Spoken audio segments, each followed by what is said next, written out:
hanyalah merupakan suatu cara untuk menyingkirkan pegawai KPK yang bekerja dengan baik dan berintegritas. Menerima pengaduan ini, kami akan membentuk sebuah tim di bawah pemantauan dan penyelidikan.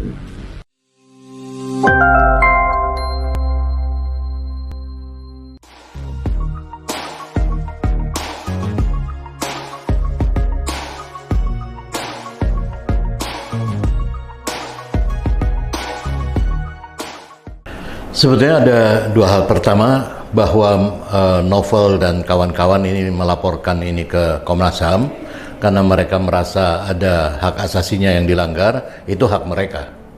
Namun yang kedua, Komnas HAM menerima suatu perkara atau suatu persoalan gitu. Saya kira ini yang menjadi menjadi sorotan saya.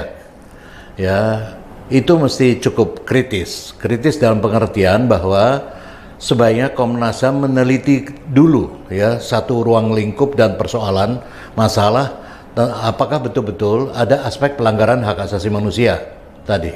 Karena kalau itu mesti disesuaikan tentu dengan undang-undang yang mendasari berdirinya Komnas HAM ya, agar mereka tidak semua perkara kemudian ditangani atau diterima ya.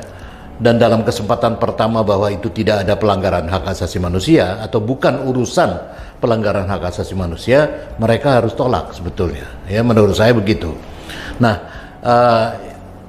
menyangkut alih status pegawai KPK menjadi ASN, menurut saya ini adalah persoalan administrasi negara ya, persoalan dalam konteks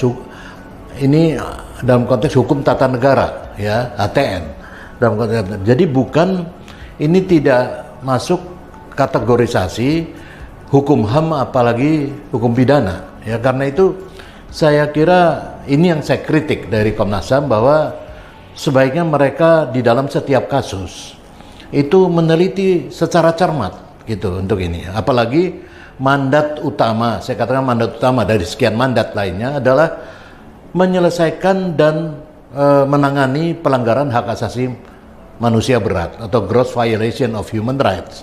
Nah, kalau soal urusan pegawai tidak lulus, ya itu harusnya bukan merupakan urusan dari Komnas HAM ya. Karena itu saya kira ya bisa saja mereka seperti juga polisi ya, kalau ada laporan kan tidak boleh ditolak ya. Ini mereka melapor boleh, tapi kalau kemudian ini ditangani berlanjut dan sebagainya, saya kira agak mengada-ada. Dan saya kira kasus-kasus semacam ini sekalipun itu populer, tapi itu sudah keluar dari mandat Komnas HAM ya. Dan sebaiknya Komnas HAM lebih produktif ya, lebih selektif, dan tidak kemudian membuang-buang waktu dengan menangani kasus semacam ini. Sekali lagi saya ingin katakan bahwa seleksi tes wawasan kebangsaan itu adalah satu instrumen saja ya, dan instrumen yang kemudian dijadikan instrumen yang yang masuk dalam ruang lingkup administrasi negara atau hukum tata negara. Kalau saya masih percaya sebetulnya dengan Komnas HAM, karena baik ketuanya maupun anggota-anggotanya sebagian besar juga sahabat-sahabat saya, teman-teman saya sendiri, sebagian lagi adik-adik saya tentu ya di situ. Tapi kalau waktunya saya harus mengkritik, saya akan mengkritik tentu saja. Namun saya ingin mengatakan bahwa kalau Komnas ini menangani hal-hal begini, tentu saya akan kritik ya, karena ini tidak pas lah, karena masih ada prioritas-prioritas lain yang sebenarnya harusnya ditangani oleh Komnas HAM. Saya nggak menduga ada motif-motif tertentu ya, dari motif politik atau tertentu dari Komnas HAM, kecuali bahwa mungkin karena memang perkara ini populer ya. Kedua, saya kira karena perkara semacam ini juga populer, dan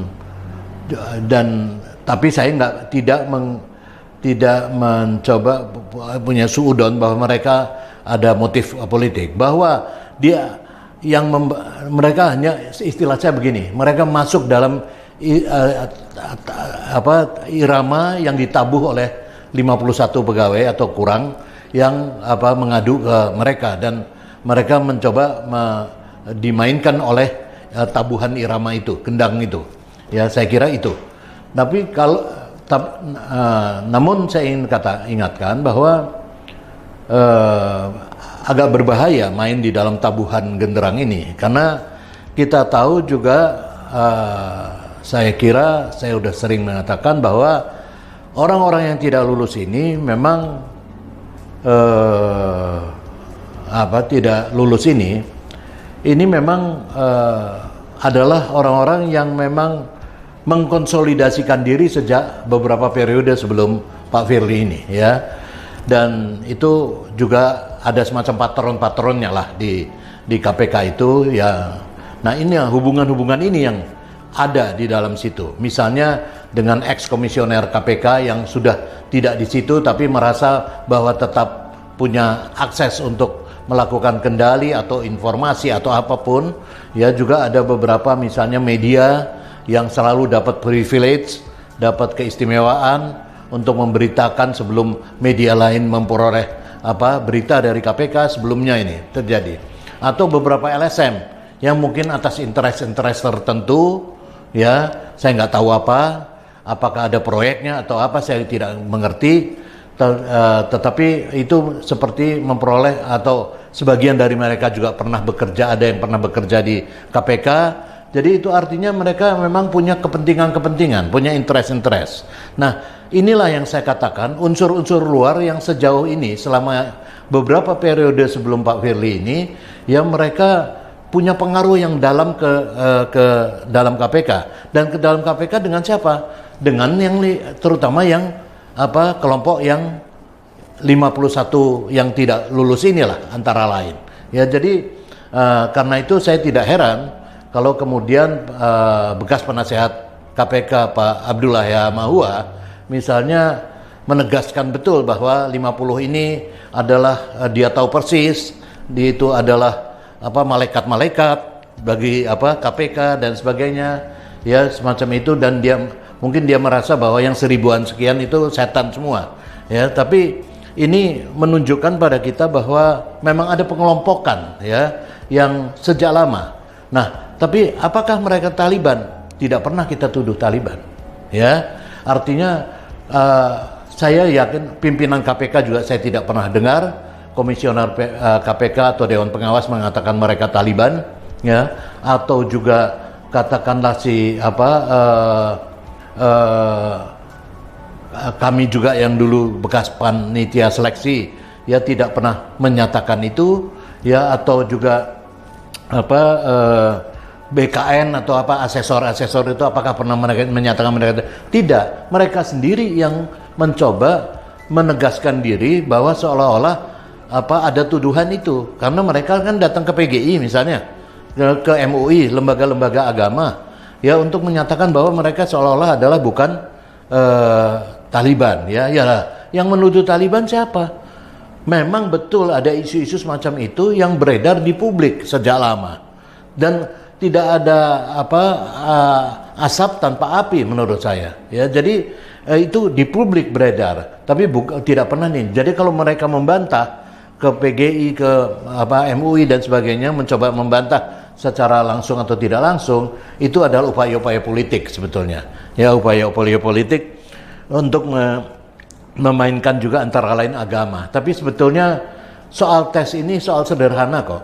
Ini bukan soal yang dites, itu adalah wawasan kebangsaan, bukan wawasan tipikor, ya, juga bukan untuk masuk surga, ya. Tes ini adalah semata-mata instrumen, ya, instrumen untuk menguji wawasan kebangsaan seseorang. Seperti saya katakan sebelumnya bahwa tentu saja dalam setiap tes itu tidak ada pertanyaan-pertanyaan standar, tapi ada kemudian pengembangan daripada itu yang bisa ditanyakan apa saja untuk melihat ya tentang seseorang, wawasan kebangsaan ya, bukan wawasan tipikor. Karena itu kalau penasihat KPK dalam satu kesempatan Pak Abdullah Yamamua menyatakan orang-orang ini adalah orang-orang hebat yang menangkap Nasarudin di Kolombia, menangkap ini. Pertama saya ingin katakan itu tugas mereka. Kedua, itu bukan mereka sendiri. Dan yang ketiga, KPK itu bekerja di dalam prinsip-prinsip selalu kolektif kolegial ya, dan berikutnya adalah bahwa tentu saja KPK itu tidak mereka sendiri. Ya, mereka bukan KPK, KPK bukan mereka. Ya, jadi KPK itu adalah 1000 sekian orang yang bekerja dan ada pimpinannya juga. Tidak mungkin seseorang bisa bekerja menangkap orang dan ini secara seenaknya. Ya, dan tidak patut juga mengkultus individukan siapapun di situ. Ini bukan lembaga untuk mempalhawankan seseorang, yaitu atau menjadikan seseorang sebagai aktor. Ya, tapi ini adalah satu lembaga yang bekerja untuk memberantas korupsi terutama dengan cara-cara yang silent, sehingga si pelaku tidak kabur misalnya ya, atau semacam itu kan, bukan kemudian.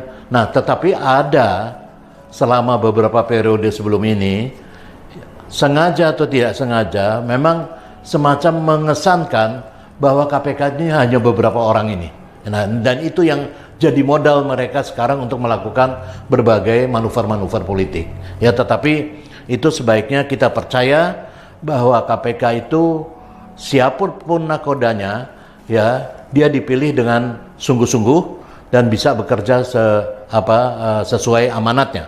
Ya, Pak Firly misalnya, walaupun mereka selalu mencoba mengkritik Pak Firly dan komisioner yang sekarang ya dengan segala jalan, saya mau katakan dia baru 1 tahun lebih, ya. Namun dalam 2 minggu dia tidak kurang juga prestasinya. Dalam 2 minggu bisa tangkap 2 dan tahan serta proses hukum 2 menteri. Misalnya, kalau ukurannya itu, gitu. Kan dia pakai ukuran nangkep Nasarudin, nangkep ketua DPR atau nangkap apa ini juga ada, gitu. Jadi bukan nggak ada. Jadi jangan kita mudah diberikan argumen-argumen yang tidak sesuai fakta.